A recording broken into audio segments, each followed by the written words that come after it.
अस्सलाम वालेकुम student, this is जमानला। आप देख रहे हैं गोर अकेडमी। आज हम क्लास फर्स्ट ईयर से चैप्टर नंबर 4 का एक और टॉपिक करने जा रहे हैं जिसका नाम है एनएरोबिक रेस्पिरेशन। अब एनएरोबिक रेस्पिरेशन क्या है? ये एक ऐसा अमल है जिसमें ग़िज़ा को तोड़ा जाता है ऑक्सीजन की गैर मौजूदगी में। किसकी गैर मौजूदगी में? ऑक्सीजन की गैर मौजूदगी में। अब सवाल ये आता है कि एनएरोबिक रेस्पिरेशन में कैसे, कौन से जानदार करते हैं? क्या ये बड़े जानदारों में भी होती है, बड़े एनिमल्स में होती है, या इंसानों के अंदर भी जो है ये वाली रेस्पिरेशन हो सकती है या होती है? अगर होती है तो कहाँ पे होती है और क्यों होती है? तो पहले तो हम समझ लेते हैं कि एनारोबिक रेस्पिरेशन की टाइप्स। तो एनारोबिक रेस्पिरेशन की जो टाइप्स हैं वो हमारे पास हैं। तो कितनी टाइप्स हैं? दो हैं।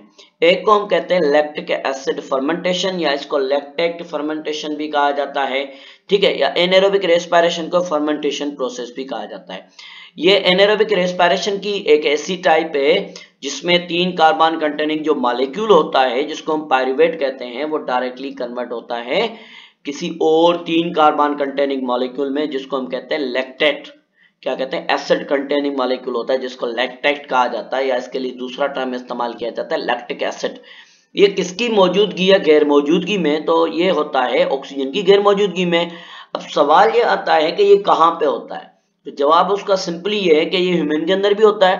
कहाँ पे होता है? मसल्स में होता है। क्यों होता है मसल्स में? इस वजह से होता है जब हम बहुत ही ज्यादा हैवी एक्सरसाइज करते हैं। क्या करते हैं? हैवी एक्सरसाइज करते हैं, रनिंग करते हैं, तो उसके दौरान हमारे बॉडी में ऑक्सीजन की कमी हो जाती है मसल्स में। तो हमारे मसल्स में एनर्जी की तो जरूरत होती है, क्योंकि रनिंग कर रहे हैं या वॉक कर रहे हैं, ये रनिंग कर रहे हैं या एक्सरसाइज कर रहे हैं, तो उसके दौरान हमारी बॉडी में ये एनारोबिक रेस्पिरेशन होना शुरू हो जाती है। क्या होगा? थोड़े मिकदार में हमारे लिए एनर्जी बनेगी, जो हमारे जो काम करने वाला जो रिदम है वो जारी रह सके और हमें थोड़ी एनर्जी बने। लेकिन उस एनर्जी बनने के दौरान हमारे बॉडी में एक बेकार चीज बनती है या एक मटेरियल बनता है। उस मटेरियल को क्या कहा जाता है? उस मटेरियल को कहा जाता है लैक्टेट। क्या कहा जाता है? लैक्टेट। अब इधर क्या होता है? ऑलरेडी हमें पता है कि हम ग्लाइकोलाइसिस पढ़कर आए, ठीक है। तो ग्लाइकोलाइसिस में क्या हुआ था? पायरुवेट के मॉलिक्यूल बने थे। कितने मॉलिक्यूल बने थे? तो 2 बने थे। अब वो 2 मॉलिक्यूल जो है हमारे पास किसके? पायरुवेट के। इधर जो है NADH भी बनी थी, तो वो 2 NADH इधर यूज होंगी और वो कन्वर्ट हो जाएगी NAD में, और हमारे लिए क्या बनाएगी? थोड़ी मिकदार में एनर्जी, और ये हमारे लिए कन्वर्ट हो जाएगी इसमें लैक्टेट में। अब ये जो है इंसानों में भी होता है या दूसरे एनिमल्स में। कब? एक्सट्रीम फिजिकल एक्टिविटीज, बहुत ही ज्यादा, मतलब कि ऐसी, मतलब कि बहुत ही ज्यादा काम किया, तो बहुत ही ज्यादा एक्सरसाइज वगैरह की, रनिंग वगैरह की, तो उसके दौरान ये हमें मिलती है, ठीक है। और ये हमारे लिए कितने मॉलिक्यूल बनाते हैं? ATP के 2 मॉलिक्यूल। तो ये वाली जो टाइप है हमारी एनारोबिक रेस्पिरेशन की, इसको कहा जाता है लैक्टेट फर्मेंटेशन भी कहा जाता है, या इसको लैक्टिक एसिड फर्मेंटेशन भी कहा जाता है। अब दूसरा जो हमारे पास जो टाइप है उसको हम कहते हैं अल्कोहलिक फर्मेंटेशन। क्या कहते हैं? अल्कोहलिक फर्मेंटेशन कहते हैं। अल्कोहलिक फर्मेंटेशन क्या है? एक ऐसी फर्मेंटेशन है जिसके अंदर 3 कार्बनिक कंटेनिंग जो मॉलिक्यूल है हमारा, जो हम अभी भी पढ़कर आए या कल हमने पढ़ा था, लास्ट टॉपिक में पढ़ा था, जिसको हम कह रहे थे पायरुवेट, ठीक है, वो टूटता है एक कार्बन जो कार्बन डाइऑक्साइड होती है, ठीक है, और 2 हमारे पास रिमेनिंग जो कार्बन होते हैं वो हमारे लिए एक और कंपाउंड बनाते हैं जिसको कहा जाता है एसिटाइल।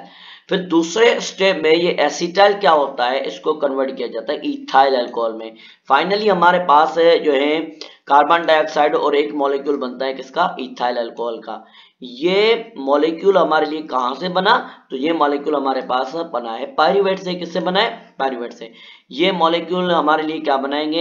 ये हमारे मॉलिक्यूल एक तो NAD है, उसको रेड्यूस करेंगे NADH2 में, ठीक है। पहले स्टेप में क्या होगा? NADH रेड्यूस होगी, जो ऑक्सीडाइज करेगी, ठीक है, NAD।